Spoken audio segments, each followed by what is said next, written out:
Hey everyone, welcome back to Pain Collectibles. Alright, a little bit of a different intro. Well, I meant to shoot this yesterday with the other one, but I completely fucking forgot. So anyway, yesterday we took a look at Bob Dylan's Sommelier diorama from John Wick 2. That thing took him 6 months and 6 different artists to create. And then over the weekend, I had him on a pop-up live stream. Now, I don't really have time to live stream anymore in my life, but you know, I'll try to do this when I can. But anyway, we got Bob on, and he took us through the entire process of how he commissioned and created this diorama with 6 other artists. Now, I thought it'd be fun and cool to excerpt that interview and showcase it here. So here's Bob Dylan explaining the process of how he created the Sommelier diorama from John Wick 2. Let's check it out. Here comes Bob Dylan. Hello, sir. No, that's Bobby the Enabler. Well, that's his... Hey man, can you hear us? I can hear you. Can you hear me? Yeah, no. Dude. Man, don't ruin this for me. He said, don't ruin this for me. He has questions. I have questions, Bob. Dude, it has been so freaking awesome talking to you. But dude, can you take me through the process of how did you end up creating that awesome like scene of the hotel from John Wick 3?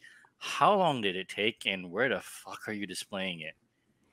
Oh, well, I can't take credit for making it. I commissioned 6 different artists to do it. Mm-hmm. So I'll try to summarize it. It took about 6 months. Wow. Excuse me. The main thing I obviously needed to do was get someone to make the main part of the diorama. I knew that I wasn't going to get one artist that could do everything. So I had spent some time in the community kind of learning who does what. All these artists, as you'll learn, kind of have their own niche. And I had to ask a lot of people for, hey, do you know a guy who does this, who does that? So there was an artist, Vanessa Capitini, Creative Vein. She's in Italy.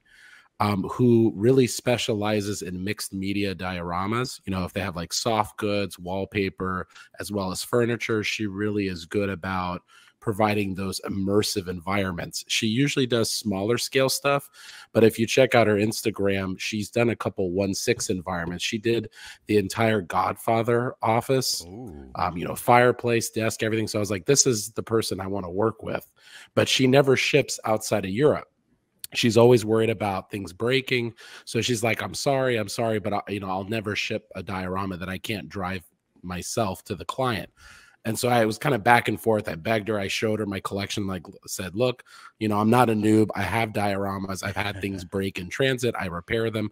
I don't bash the artist, you know, like I'll work with you if you'll work with me. So she agreed to do the main diorama. I was like, okay, hard part done.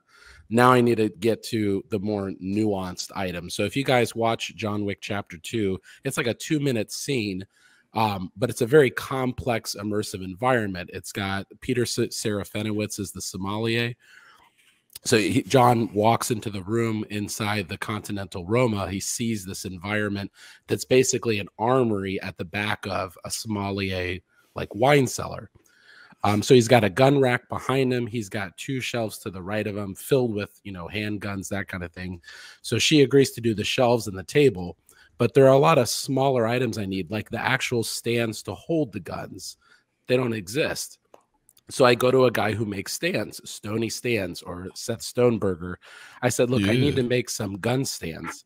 And he's like, why are you talking to me? You can go to Amazon and buy gun stands. I'm like, no. I need 1/6 gun stands. He's like, I don't know where to start, but you know, if you send me measurements, I'm sure I can get the acrylic cut. So, you know, I picked a lot of the production shots that I could find. There's not a whole lot. I took the handguns I meant to use, and I took a couple rough measurements, sent it to him. He decided to make the stands. I'm trying to think, if you watch to the end of the scene, excuse me, the sommelier is using a lot of like code words for different weapons, you know, like the entrees, like the shotgun. He wants something big, robust kind of thing. Yeah. So at the end, he says, John says dessert, and he answers back dessert, and he opens up this accordion box filled with knives.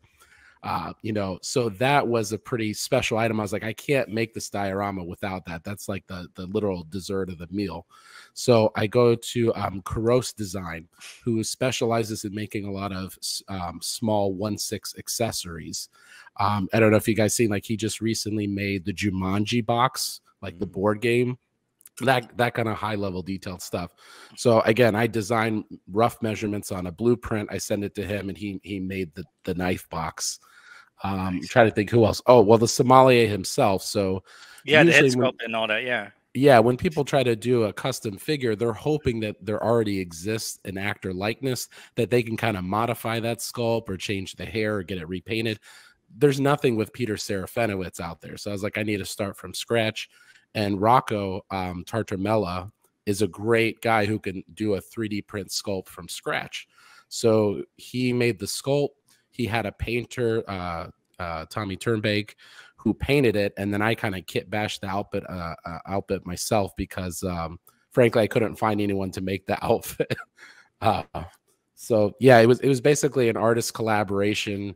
The rifle crates I had to make myself with some stuff off of AliExpress. And when everything finally came together, you guys saw the finished product of what I hope, you know, recreated that Oh, I brief mean, moment of the scene. it looks freaking Dude's spot badass. on. Yeah. So Bob, are you like up late night putting stuff together? What you mean right now? No, I mean this is not like right now, like in general, like when you're putting the whole diorama set together and everything. Is it usually like late night when you're doing it? yeah, because I mean I've got a family, so I Yeah, wait till they go to bed and I finish my work, and then that's like my tinker time. Is that's why I'm always on these late streams with you guys. Is, you know, from midnight to 1 or 2 a.m. That's like our time to goof off and stuff. Here, Don O'Brien wants to see this, so I'm going to share your page, Bob, with the pictures of this diorama. Real quick, I'll be right back. Because it is just an amazing sight to see. So this is the finished product, which looks exact. I mean, who did the wallpaper and everything? I mean, this is spot on. That's all Vanessa. So she was looking. She's in Italy, thankfully, so she had access to a lot of wallpapers that kind of match that quality that you would see in the Continental Roma.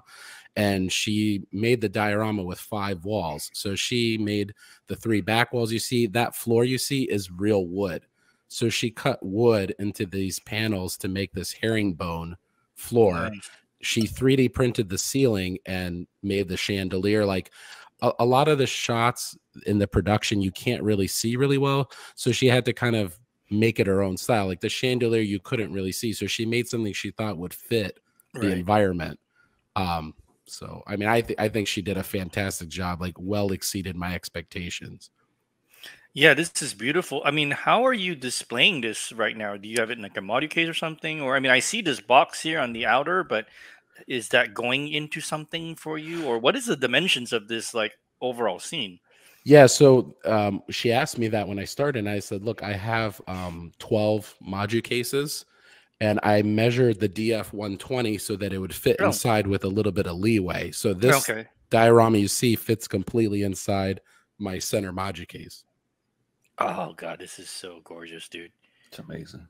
I mean, the funny part was it took me about 2 months just to get all the guns, because I'm like literally counting them scene by scene. There's so many, dude. Yeah, so I probably spent easily like $300, $400 in just guns, because there wasn't where'd you find them? Well, that's the thing. There's not one supplier, right? So it was a lot of Black Ops toys, which gives good discounts. It was Toy Anxiety. There's 2 great guys, Duke Avocado and Lee Young. They're over in Indonesia and China, and you can find really rare stuff. Like there was a Beretta 93R that's shown twice, and I don't know if you guys know anything about guns, but that's a very rare firearm. Well, it's even more rare in 1/6. There's like only 2 that I could find, and I had to find 2 to make it as accurate as possible. So I went like frame by frame trying to get the models to be as accurate. Like that grenade launcher you see, that's leaned up against the first shelf just like it is in the movie. I took that from the DX13. And those ammo crates that you see to the left and right of the main shelf, those were filled with like ARs and M4s. Those crates don't exist, but I found a crate on AliExpress. I cut the doors to make that middle closure that you see. And I literally took it down to Home Depot. I said, hey, can you color match this? And so I could paint the cut edges so that it would look kind of seamless. So I think everything's like pretty well in scale. Again, it's really hard when you don't have access to raw production photos, but I use Peter Serafinowicz' height as my ruler. Nice. If you go to like my original post, you'll see some of these, like you guys maybe know there's those apps where you can take a picture of something and it'll measure it for you if you provide a reference. So that's what I did. So Peter Serafinowicz is a pretty tall dude. I think he's like 6'3". If you convert that to 1/6, that's about 33 centimeters. So any shot that had him at around the same depth of field as an item, I would measure that item in reference to 33 centimeters. And then I just kind of leapfrog from there until I could get relative sizes of everything so they scaled properly. How long did it take you to measure this shit? Damn. I mean, like I said, 6 months, it's all I lived and breathed this project in the background. I mean, I had like little figures come in now and then just to kind of occupy, but most of my time and free money was spent towards getting this done as accurate as possible, just because I'm a John Wick fan. I don't know. I tell you right now, dude, that if you ever decide to not do your day job, you have an excellent career in fucking movie scenic department, because thank you. This is the biggest reward I got, and I think you guys hopefully have had similar interactions, is Peter Serafinowicz himself like responded to me on Instagram. Oh damn. So he saw the project, he liked it, because I was worried he's like maybe he'll be pissed that I like took his likeness. Right.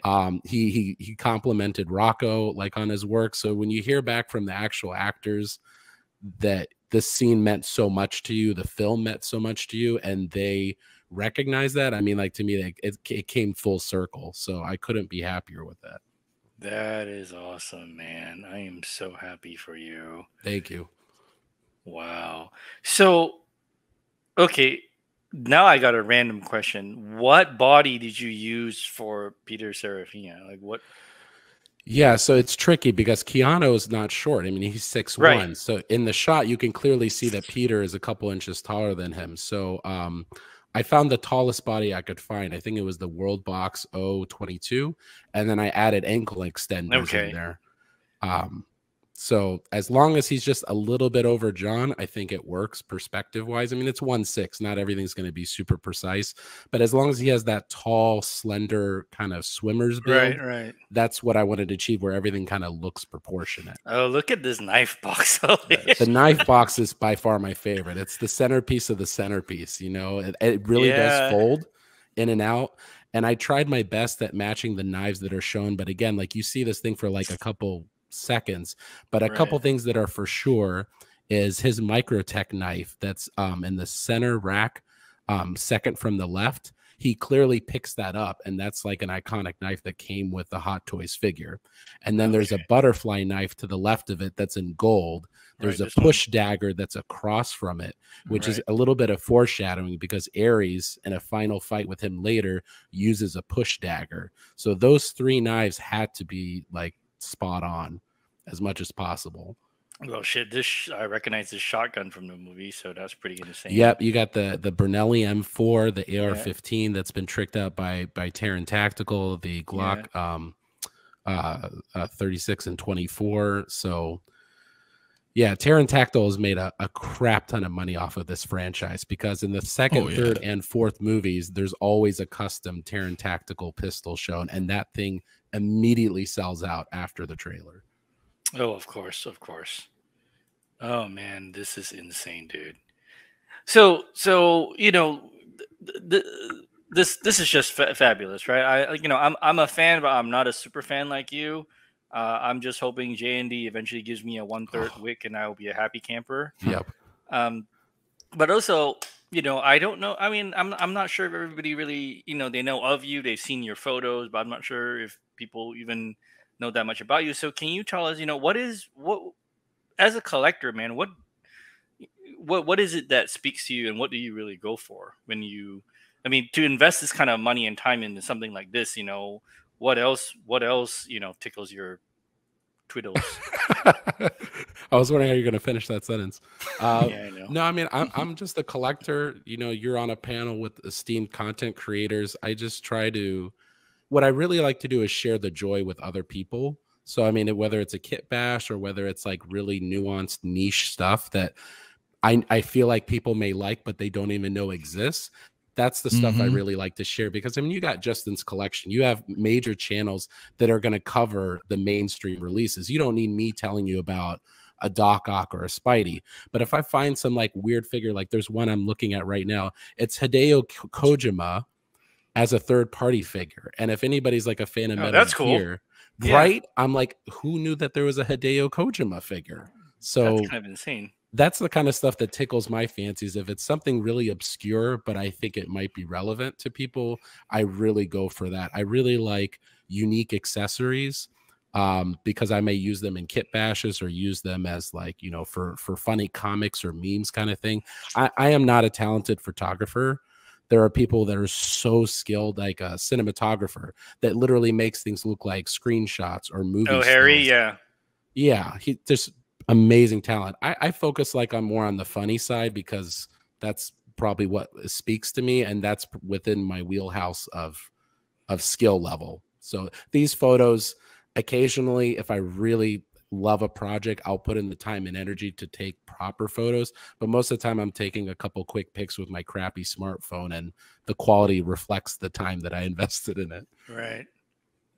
Still though, this is, oh man. Yeah, I mean, if you like dioramas, I've got some crazy ones Josh Jones did. If you guys remember Spider-Man 2, like from the Raimi verse, you know, the fusion reactor that Doc Ock was using? So yeah. I have that in 1/6, and it's just one of those things where when a scene is like really special, I can't get it out of my head like this, and I have to get some sort of representation of it before I'm like able to move on to the next project, kind of thing. So this is, I mean, this is no small feat that you have accomplished here. So what is next for you, man? Diorama wise.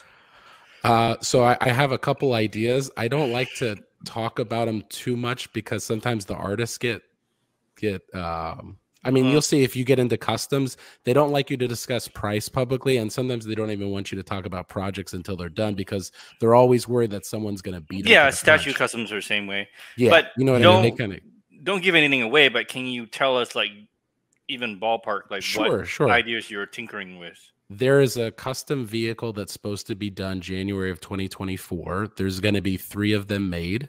And it's from one of the Iron Man movies. There is a diorama that's sort of a 2-part diorama. It's going to have a front end and an internal view. And it's supposed to be, to me, like an homage to nostalgia of stuff that me, I know Anthony, we really love nostalgia. We really love the 80s, you know, classic film. Trapped in time. Yeah. Yes, we are, in heart and soul. So it's going to be an homage to that, but I don't have a timetable on that. I'm guessing summer next year if I'm lucky. So those are the 2 big projects in the horizon. Till then, I'm just having fun with like main release stuff. Like this Batwing. Oh my, I cannot tell you guys how much fun it is to mess around with. Dude, I can't. I really want it, but I was just like, dude, where am I going to put it? Dude, you found room for a couple glow boxes. You have room for the Batwing. So don't. Not anymore. But them glow boxes are you? No, I know. I'm looking around. I know, dude. It's so tough. You can buy glow boxes anytime. This Batwing, I'm telling you, if you're a 1/6 collector, it's a swan song. There will never be anything this grand, this big ever again. The N1 is not being made. I'm so sorry. I don't know if Mario's still on or whoever. That thing is a pipe dream. Like, I want it. A 1/6 plane, I mean, you have to go for it, and it's something so iconic. I don't know how you skip out on this. Again, assuming you have the money and the space and everything. Like, we're all collecting pretty expensive things, so I assume any one of us, if you want to, you can divert the funds in a particular direction if you want. That's what I did. I had a lot of sacrifices, but I ended up ordering that Batwing, and I'm like, I'm not letting this pass. No, at all. So that's my 2 cents. You know what's interesting? Back when I was still collecting like really big statues, I used to do that. I used to forgo all the smaller stuff to put all my money towards the big stuff. But then these days, like, I like this stupid little thing that I paid $120 for. It's such a good Ben Affleck skeleton. It's like this stupid shit like this makes me happy nowadays. I don't know. Well, So, you know what I was telling you earlier. I think it's a very interesting year for our hobby. I see guys like you and Chase going into 1/6, right? and Anthony and Dante going into statues, and I'm like, what's like? It feels like opposite day. Yeah. What's happening, man? Worlds are colliding. Yep. Yeah. I know. Well, I'm still in 1/6. It's just, but there's certain things, right? You know, that you just can't capture or recreate in 6 scale. So sometimes statues are like, okay, I could do this, you know, or just the impressive that you know, like, I don't know, man, like looking at, you know, I bought that Ripley, right? So, for example, and wait, did you really buy it, the Prime one? Yeah, I really bought it.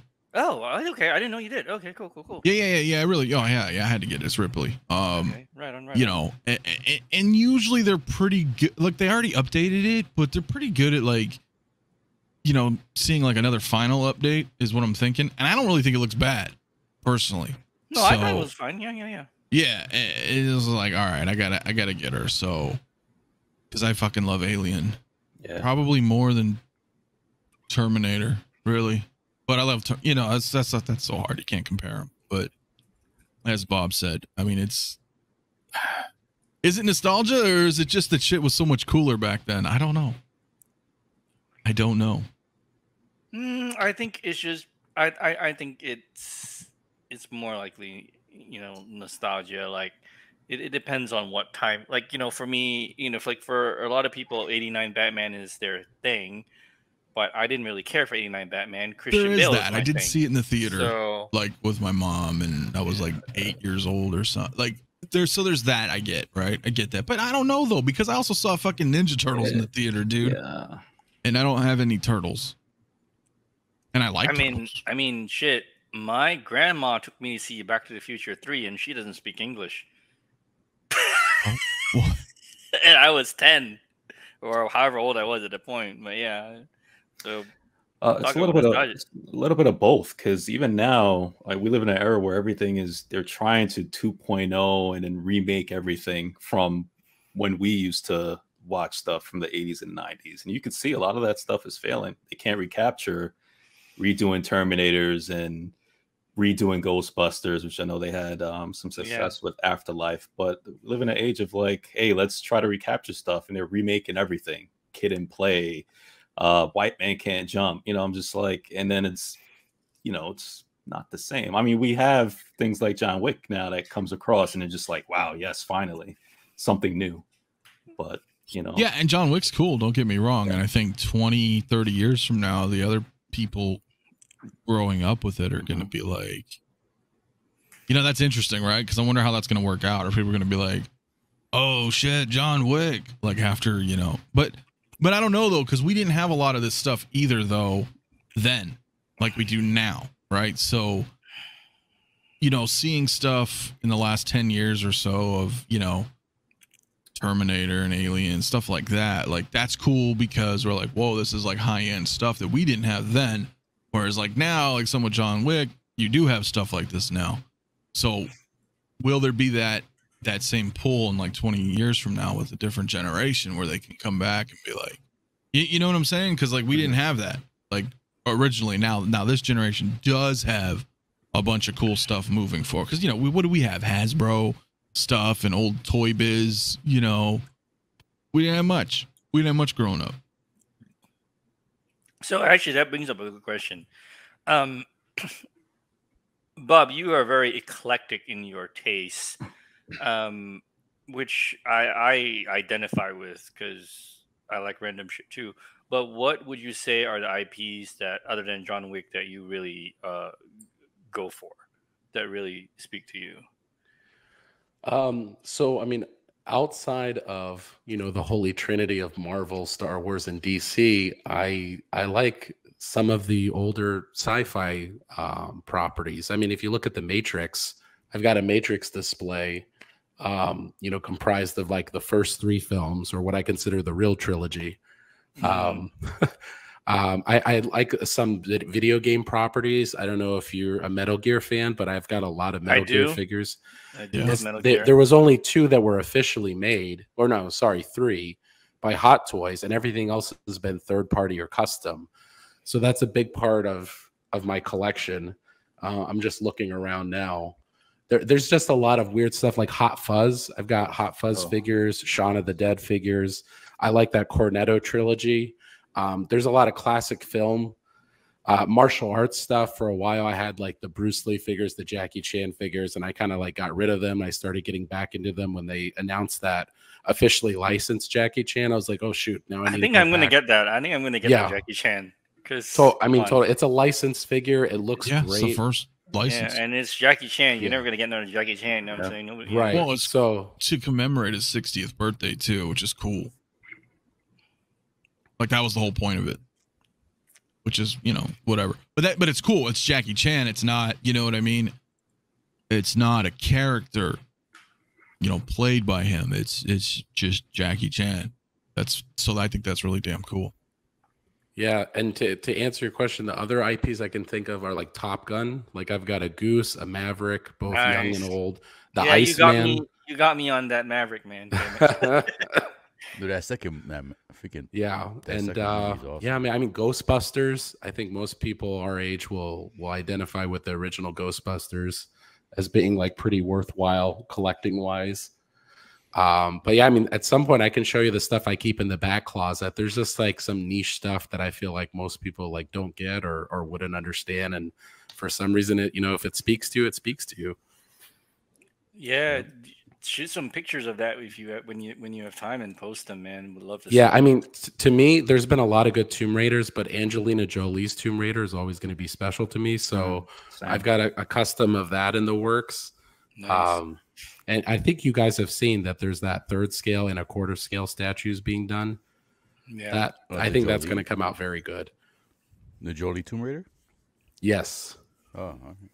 Just for you, P-Rock. Oh, and the Sister Act figure. When I showed you that, I ended up pre-ordering it. So I enabled myself sometimes. Nice. Oh, when you showed it to me today, I thought you already have it. I didn't realize. You just pre-ordered it. Yeah, that's gonna come out later this year. Siberian Customs is always delayed a 1/4 from when he says it's gonna come out. Nice.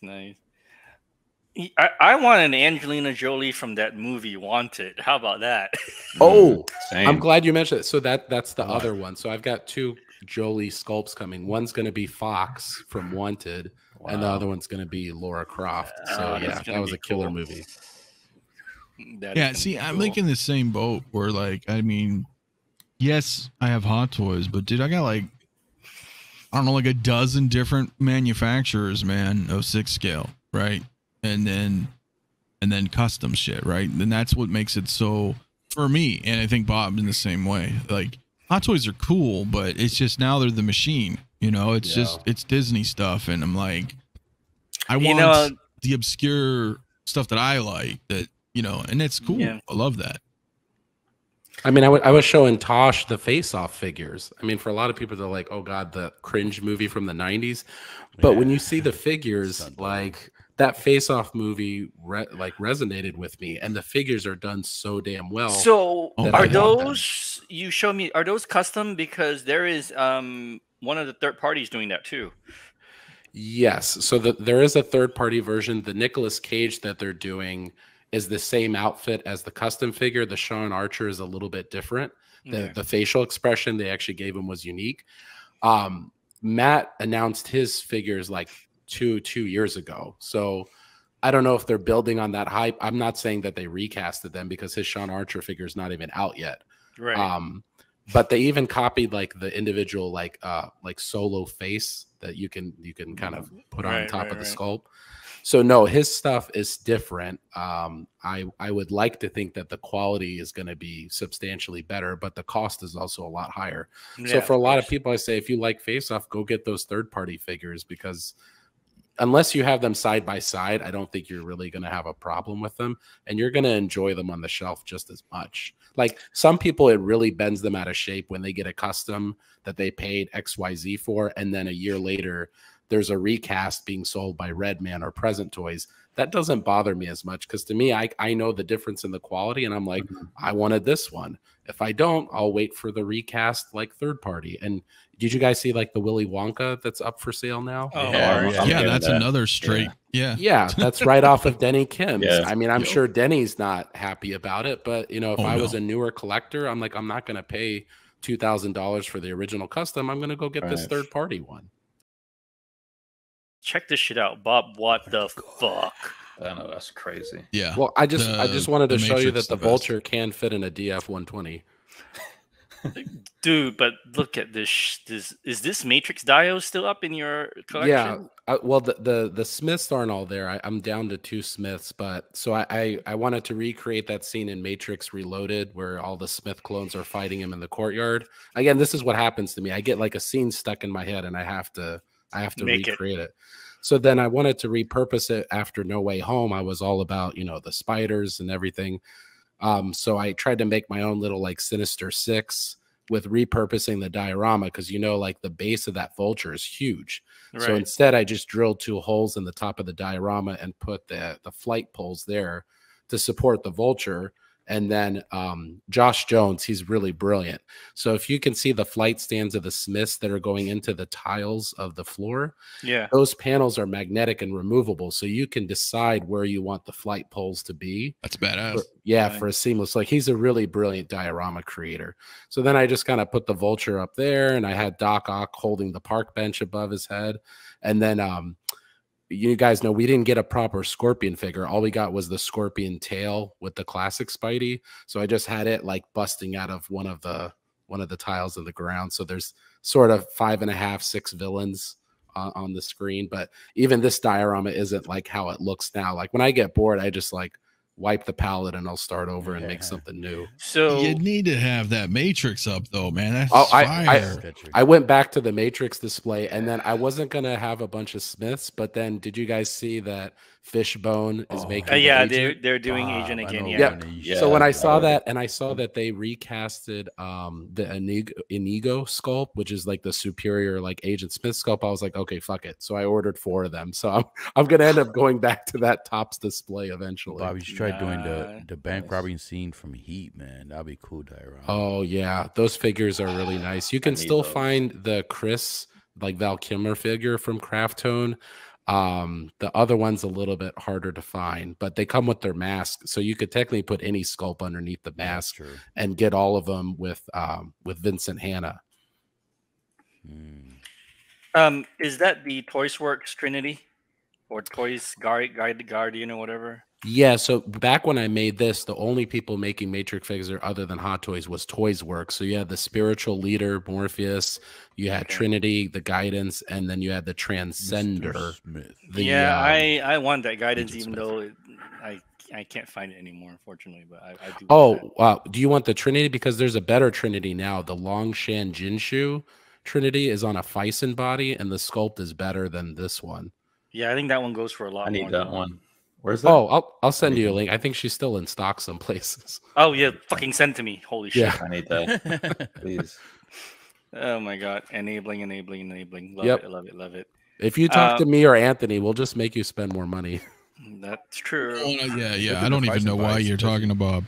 Because Bob will get you on shit. I don't know. Like, did you see this? And I'm like, no. That's kind of how today started. That's kind of how this afternoon started. Bob was like, "Hey, did you see this?" Oh no. Bob posted Maverick, and I'm like, "All right, what Maverick is that?" And then I know I'm still torn on it. He sent me the recipe. I'm like, "Fuck me." The recipe. Kit bashing does not have to be super expensive. I mean, if you put all the money into those items I sent you, you'll spend like a little less than a Hot Toys is now. So yeah, you're right, and it's cool because it's modular in a sense. Yep. Yeah. So you're like, well, you know what? I'll just go get the body right now, and then maybe I'll get the sculpt later, or like depending on what you're doing, Yeah, it's all downhill from the sculpt. You get the sculpt, everything else you can find eventually.